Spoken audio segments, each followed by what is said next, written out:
अगली गलती है बेहतर गधा बनने की कोशिश करना। जो एम्प्लॉय मेहनत से आगे बढ़े हैं, उनके दिमाग में एक ही चीज चलती रहती है कि यदि उन्हें और ग्रोथ चाहिए तो उन्हें और मेहनत करनी पड़ेगी। चूंकि जग जाहिर है कि सफलता के लिए मेहनत बहुत जरूरी है, लेकिन मेहनत अकेले ही आपकी सफलता की गाड़ी नहीं खींच पाएगी।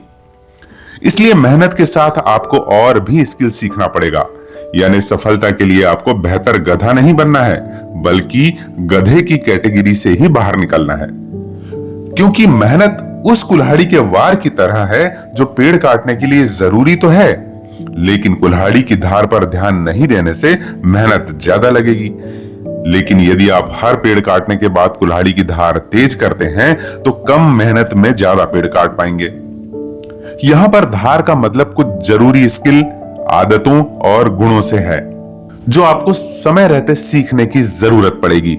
जैसे खाना पकाने के लिए आग तो चाहिए, लेकिन तरकारी में स्वाद के लिए मसालों की जरूरत भी पड़ेगी, अन्यथा उबला हुआ भोजन बेस्वाद रह जाएगा।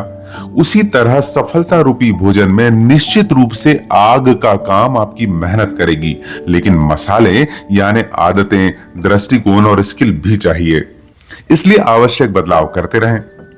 इसे समझने के लिए आप मार्शल गोल्डस्मिथ की लिखी हुई किताब What Got You Here Won't Get You There भी पढ़ सकते हैं, जिसमें लेखक ने स्पष्ट रूप से समझाया है कि जिन तरीकों से आप यहां तक ग्रोथ करते आए हैं, उन्हीं तरीकों से आप और आगे नहीं जा सकते। इसलिए आपको हर लेवल पर तरीके बदलने की जरूरत पड़ेगी। अगली गलती है अंतर्मुखी होना। अंतर्मुखी लोग दूसरों के साथ रहने की बजाय अक्सर अकेले रहना पसंद करते हैं, इसलिए वे लोगों से ज्यादा मेल मिलाप नहीं रखते। यदि उन्हें किसी कार्यक्रम में जाना पड़ा तो वे बहुत असहज हो जाते हैं और अकेले में वे बड़े मस्त रहते हैं। लेकिन जॉब में एम्प्लॉय का अंतर्मुखी होना उसकी ग्रोथ में रुकावट पैदा कर सकता है।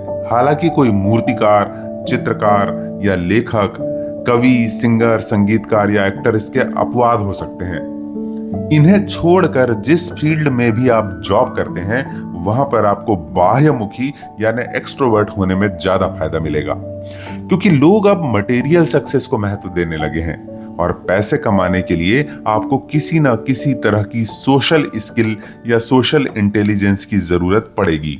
क्योंकि इंट्रोवर्ट लोग भले ही ज्यादा स्मार्ट हों, परंतु एक लेवल पर जाकर उनकी ग्रोथ रुक जाती है और आगे बढ़ने के लिए उन्हें भी दूसरों की मदद की जरूरत पड़ती है। एक्चुअली जब कोई इंट्रोवर्ट व्यक्ति सफल होने के बाद किसी सोशल फंक्शन या गैदरिंग में जाता है, तब उसे अपनी उपलब्धियों या संघर्ष की गाथा बताने के लिए उपयुक्त भाषा, शैली और शब्दों की जरूरत तो पड़ेगी ही, वरना लोग उससे कनेक्ट नहीं हो पाएंगे और यही समझेंगे कि यह सफलता या तो इसे किस्मत से मिली है या इसमें किसी और का हाथ है। चूंकि ज्यादातर लोगों की सोच यही होती है कि जो व्यक्ति बता नहीं सकता वो कर भी नहीं सकता, इसलिए आप भी लोगों के साथ रहें, उनसे मिलते जुलते रहें और अपनी तरफ से पहल करने का अभ्यास करते रहने से आपको ज्यादा फायदा मिलेगा। फिर है मोटी बुद्धि होना। मोटी बुद्धि यानी ना ही आपको कोई अवसर नजर आता है और ना ही खतरे, ना ही आप अपनी खूबियों को जानकर इस्तेमाल कर पाते हैं और ना ही अपनी कमजोरियों को पहचान कर उन्हें दूर कर पाते हैं। सामान्य सी बात है कि जो एम्प्लॉय स्वयं में परिवर्तन नहीं कर सकता, वो ऑर्गेनाइजेशन में कैसे करेगा? यानी एक खाली गिलास दूसरी खाली गिलास को कैसे भरेगा? और इसका कारण है मोटी बुद्धि, जो सिर्फ बड़े परिवर्तन ही देख पाती है, क्योंकि छोटे छोटे परिवर्तन तो उन्हें दिखते ही नहीं। लेकिन जॉब में आपकी नजरें और दिमाग ऐसा होना चाहिए कि ऑर्गेनाइजेशन में होने वाले छोटे से छोटे परिवर्तन को भी आसानी से समझ सके और उसी अनुसार कदम उठाएं, जिससे आपकी इमेज भी बेहतर बनी रहेगी और आपको कोई पछाड़ने की कोशिश भी नहीं करेगा।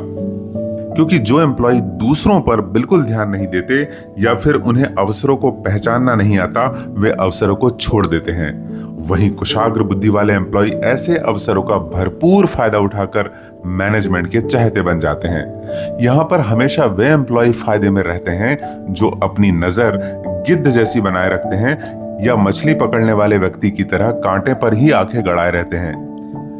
अवसर हमेशा परेशानी के लिबास में आते हैं और वे एम्प्लॉय जो स्वाभिमानी और अपने काम से काम रखते हैं या फिर कंपनी की एक्टिविटी में दिलचस्पी नहीं लेते, अक्सर वे पीछे रह जाते हैं और अधिक मेहनत के बावजूद भी उनकी ग्रोथ नहीं हो पाती।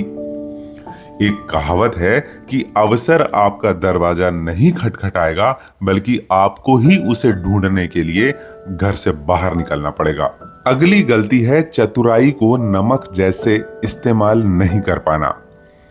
खाने में भले ही कुछ मसाले कम या ज्यादा हो जाएं, फिर भी चल जाएगा, लेकिन नमक ऐसी चीज है जो कम या ज्यादा होने पर न सिर्फ खाना बेस्वाद होगा, बल्कि उसे कोई खा भी नहीं पाएगा। उसी प्रकार लाइफ में भी चतुराई का अहम रोल है, इसलिए चतुराई को नमक जैसे उपयोग किया जाना चाहिए, न कम न ज्यादा। जैसे खाने में नमक कम या ज्यादा होने पर उसे कोई पसंद नहीं करेगा, भले ही वो खाना 5 स्टार होटल का क्यों ना हो, और ना ही उस खाने के लिए कोई पैसे देना पसंद करेगा।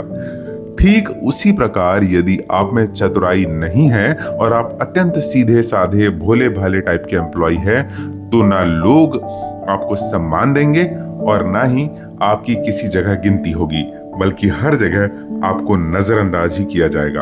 और यदि आप में चतुराई ज्यादा हो गई तो आपकी तुलना लोमड़ी से होगी। इस वजह से हर कोई आपसे दूर भागेगा, क्योंकि लोग अति चालाक, स्वार्थी और मतलबी कहकर आपसे दूरियां बनाने लगेंगे और अन्य लोगों की नजर में भी आपकी इमेज खराब करने से नहीं चूकेंगे। इसलिए चतुराई जरूर रखें, लेकिन आपकी चतुराई खाने में नमक जैसी होना चाहिए, न कम न ज्यादा। अगली गलती है शॉर्टकट काम करना। कुछ एम्प्लॉय सिर्फ तुरंत का फायदा देखते हैं, यानी वे सिर्फ आज का सोचते हैं, भले ही उन्हें लॉन्ग टर्म में नुकसान ही क्यों ना हो। इस वजह से वे कुछ ऐसे काम करने लगते हैं जिसमें ना ही उन्हें फायदा होता है और ना ही कंपनी को। वो तो जैसे तैसे अपनी नौकरी चलाना चाहते हैं, जैसे टारगेट पूरे करने के लिए गलत रास्ते अपनाना, फर्जी रिपोर्ट बनाना, काम न कर पाने के बहाने बनाना, जब तक काम टालना जब तक वो किसी दूसरे को ना दे दिया जाए, काम ना करके सिर्फ काम करने का दिखावा करना, स्वयं के फायदे के लिए झूठ बोल देना, काम चोरी और आलस्य, अपनी गलती स्वीकार नहीं करना। ये आदतें उन्हें ना सिर्फ शर्मिंदा करती है, बल्कि कई बार उन्हें जॉब से भी हाथ धोना पड़ता है। चरित्र पर दाग लगते हैं वो अलग। इसलिए इस तरह का कोई भी कदम उठाने से पहले उसका अंत जरूर सोचिए, ताकि आपको बाद में पछताना ना पड़े।